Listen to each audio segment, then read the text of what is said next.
RESEC meetings are meetings that we meet regularly to review the security situation in the region and to take decisions as to how we can keep the region safe. So it's one of those meetings. But Bawku issue came in because, you know, our hotspot now is the jihadis in the region, the jihadis across the border, and also the Bawku problems. So those are the things that we discuss. Of course, there are security matters, and I can't tell you what we discussed. It's very sad that people have lost their lives. It's something that RESEC, we want to know what really happened. And we are going to. I also want to say that this troubles in Bawku is taking too long. We have been doing our best to make sure that there is peace in Bawku. The Interior Minister, the Minister for Defense, CDS, and all the big people, IGP, we're all here for us to see if we can prepare peace. And I think it lasted for a bit, and then it started all over again. If you sit down and you think about it, you really don't know the reason why it is getting this way. And I think that probably there are also criminality in it. There's politics in it, criminality in it. People have their own reasons why they probably don't want this to end. So I want to appeal through this medium that, look, let's give peace a chance, because Bawku is virtually dying. And so that is the latest. We get into what to find out what exactly is happening and how we can smoothing the creases, how we can get past this turmoil in that part of the country. But guess who joins me as always? Bernice Abubeido-Lanza. Good morning. Good morning, Benjamin. Let's do the Friday. You want to go the Nigerian way? You know how they do it? I don't know fully. 2, 3. Okay. Yeah, the one we do. Right. Yeah. Anyway, Friday is here, and we're talking a very serious issue, though we're starting on a jovial note. Yes, a very serious one, an unfortunate incident. A couple months ago, just before the year ended, we spoke about the situation in Bawku because there was some series of killings over there, and we engaged Albert Sorum. We engaged the MC as well, who rather shared some gory details about the situation, how he had witnessed his own neighbor being killed.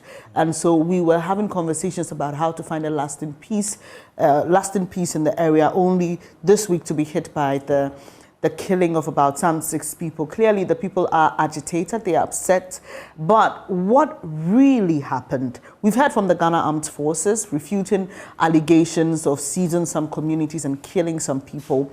But earlier, they released a statement about the use of military uniforms and other paraphernalia, that suggests that certain people belong to the military, because they realized that there were people, especially in Bawku, they cited that incident in that letter where they had been seen to be using military apparatus and all those things. And it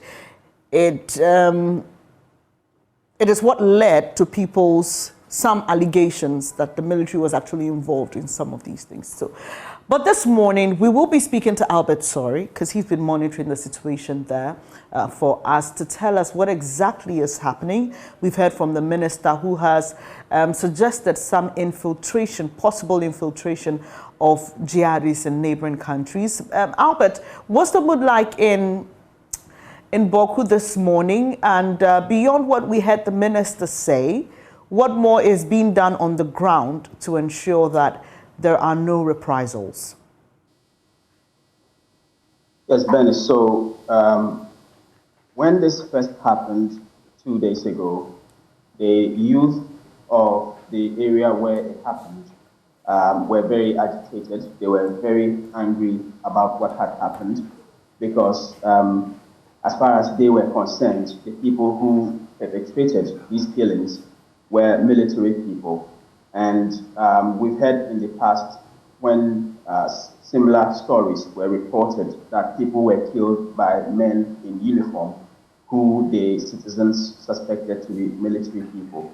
So they were angry because they felt that the government was not taking these reports that they had been making very seriously. And so this time round, when the Regional Security Council intervened, that helped to calm them down on the Thursday when it happened. In the afternoon of 2 days ago, when the incident took place, the traditional authority met with a security hierarchy and then the families of the people who lost their lives. They had a meeting at which they agreed that the bodies of the deceased should be released for burial according to Islamic principles. That helped calm down the nerves a little bit. And yesterday, the Regional Security Council met. The regional minister subsequently spoke to the media and told us what the plans were. So since then, things have been calm. We haven't heard of any incident, since the Regional Security Council spoke and also issued a statement on what has happened. But what's the general mood in the area? We heard from some of the residents that they appear peeved, they appear upset. The Regional Security Council is asking for calm, especially between the factions, in order to ensure lasting peace and develop a certain roadmap. Earlier, when I spoke to you last year, we heard at the time from Adam Bona, who's a security analyst, that some engagement had happened prior to those incidents, and the expectation was that the factions were going to cease fire until a certain roadmap was drawn and a lasting peace achieved eventually. So what is the latest on that roadmap, even in the midst of all of this? So over time, the Regional Security Council always tries to be the mediator and talking to the factions. Now, this latest incident didn't even involve the two factions in the chieftaincy dispute that is in Bawku. The killings that took place, the fingers were being pointed at the military. It is the reason that the Ghana Armed Forces has released that statement. Now, what the regional minister is telling us is that since the last time during the Christmas period when we heard about sporadic shootings, things had returned to normal until this latest incident. Now, the people were accusing the military. The military has also come out with their statement on what actually happened. So what the regional minister says is that they are going to go on the ground and investigate the actual thing that happened, because now there are two sides to the story, and as a Regional Security Council, they can only investigate and get to the bottom of the matter.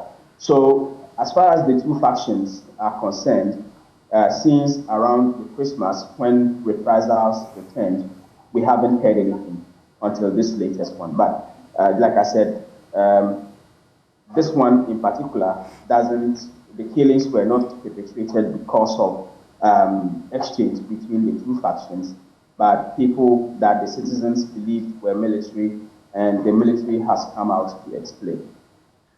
Interesting. But do we still have military presence on the ground, and what is the reception of community members to them?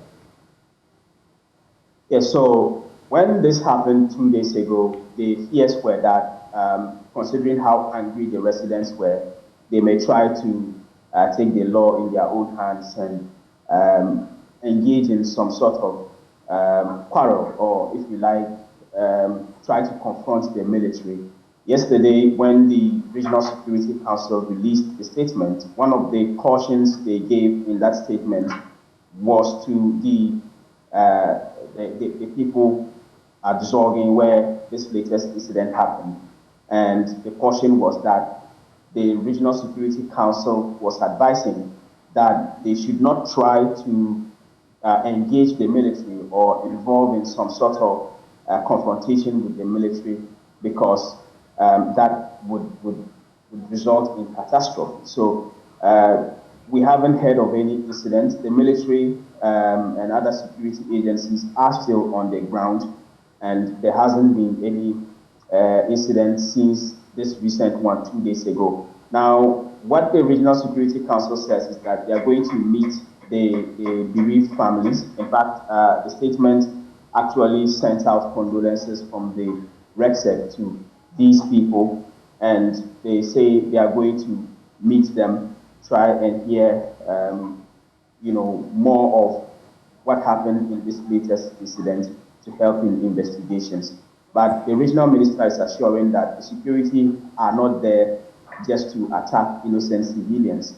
But when it happens like this, there are a lot of stories that are coming, and so they will need to investigate to know what actually happened. And they are giving the people the assurance that the Regional Security Council is doing exactly that. Albert, I'll come back to take your wrapping comments, but let me welcome Mutaru Mumuni Mukhtar, Executive Director of the West Africa Center for Counter-Extremism, to this conversation. Good morning to you, sir. Now, there's a major concern about the infiltration of jihadists into the country through that route. We know in Burkina Faso, for example, there have been some terrorist activities that has caused a spillover into Ghana, where women and children especially are seeking refuge. How do we ensure that these persons entering the country really need our help, and possible criminal or terrorist elements do not take advantage of what's happening in their country to enter ours to perpetrate mayhem? Well, first of all, I mean, the first part of your question is great in the sense that we need to view it from the perspective of individuals or people who are fleeing danger and seeking our help. There's a tendency that people securitize, refugees. And when you do that, it has serious security consequences for us. And so we have to look at it from the perspective of people who are seeking refuge and fleeing violence, and allow security agencies to do their part, which is the profiling and ensuring that only desiring individuals are allowed into the space. But once we get past that stage, we need to provide all the necessary support that they need to be able to live here and live peacefully. Otherwise, we might create situations of marginalization and undermining them, which could, backfire in terms of security for us. Of course, we have always known, the high exploitative capacity of extremist groups who take advantage of existing vulnerabilities, such as what we see in Bawku and other areas that are closer to the border regions in terms of violence and conflict. They take advantage of this to recruit individuals or to engage in attacks. And that is why Bawku is of high interest to people who are watching or working in the area of security. And so we need to escalate our commitment to dealing with Bawku and the security issues around that area. Aren't we giving little attention to what's happening in Bawku? And I ask this because there are many who have said, look, we can't solve the problem if we give it a more nationalistic perspective. It's as if the news dies down, and then when something happens, all the lenses and all the attention is back on Bawku.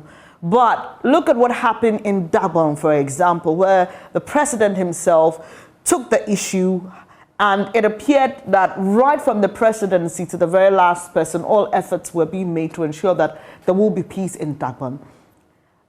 It appears we don't have enough time with what's happening in Bawku, and if we aren't careful, this may get out of hand. What should we be doing now?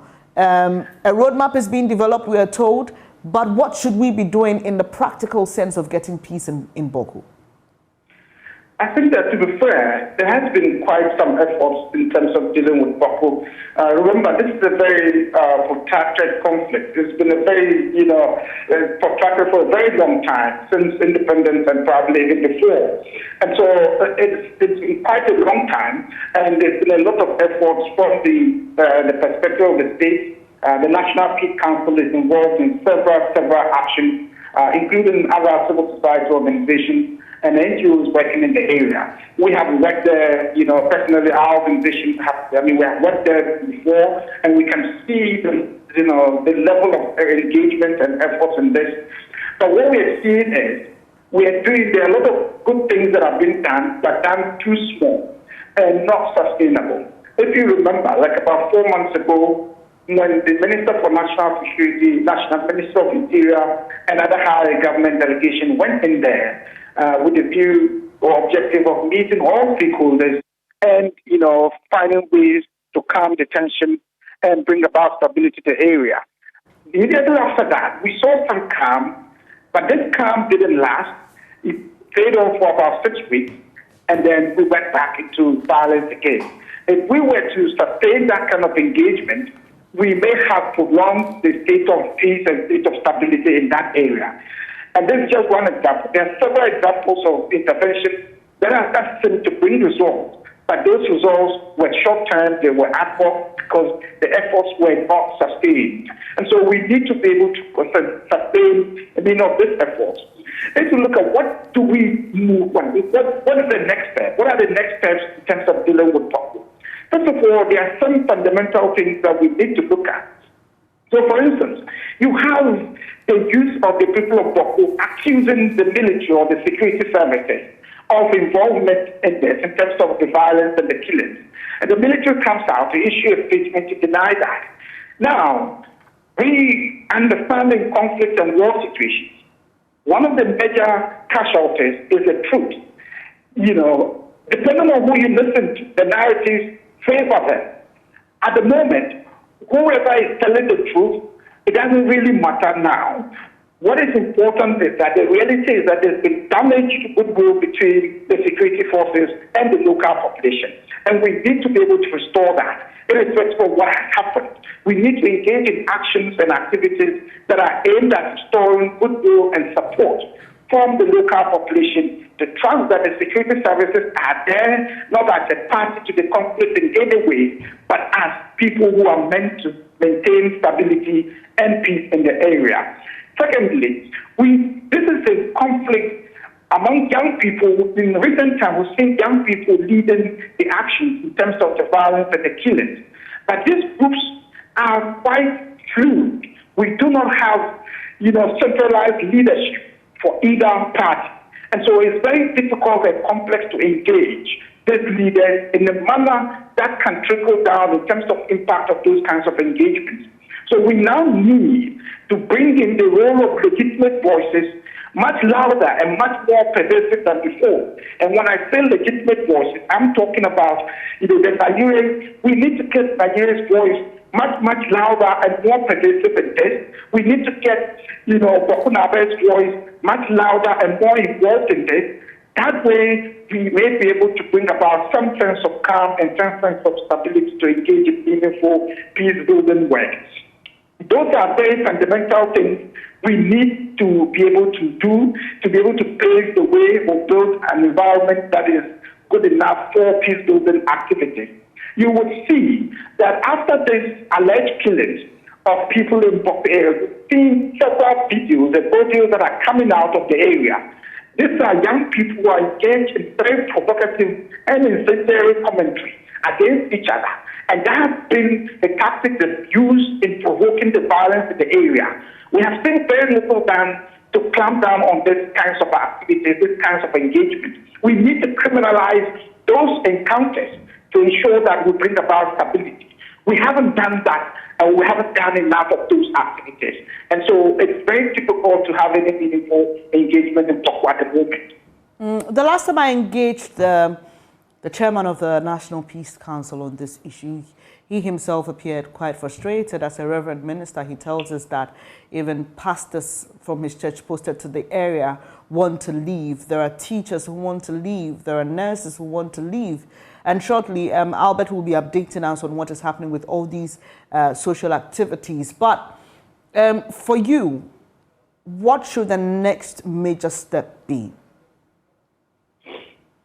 The next major step, like I mentioned, we have to look at the role of the security forces in the area. Do they have the goodwill and support from the local population? So what would you prefer they pull out? Because once they are not there, there's also the concern of persons using military uniforms and items to perpetrate crime. And so there already appears to be a certain level of mistrust in the system. So what would you rather, that they pull out? I will recommend that they pull out, they change them. We need to pull out the existing team because of too many allegations against them. Whether true or not, it damages the support they need from the local population. We need to do that. The next level is that we need to have a higher level of engagement of the leadership of both societies and campuses to be able to have bring about a platform of engagement in terms of bringing stability to the area.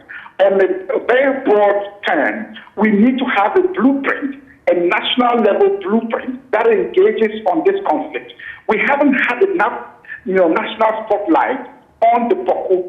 The media and all actors, national level actors, engage in Bawku in a very ad hoc way. When the violence happens, it becomes a story to carry. It becomes a topic for discussion at national level. But once it goes away, we stop talking about it. We need to engage in efforts that sees Bawku or views Bawku as a national security situation, national security crisis, so we can have more visibility, support, and resources to deal with Bawku. Other than that, we may be going for another 50-year conflict.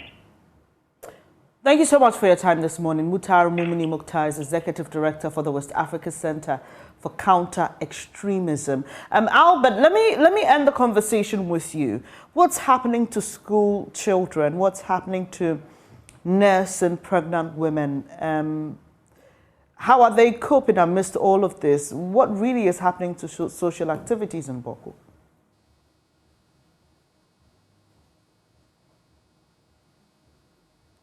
Hello, Albert. Hello, Albert. Kindly unmute your device. Did you get my question? Hello, Venice. Yeah. Sorry, the connection went bad. If you all right, I was asking for an update on social activities, i.e. children going to school, nursing mothers, pregnant women accessing healthcare, and all the other social activities in Bawku. Yeah, so normally when it happens like this, you get a very tensed atmosphere. This time round, it is not different. People will try to keep on with their normal everyday activity, but they do so in a very tense manner. Some decide not to even go at all. So you have places where, especially in the suburbs where shootings occur, for instance, people will decide for the next 2-3 days to stay away from work for their own safety.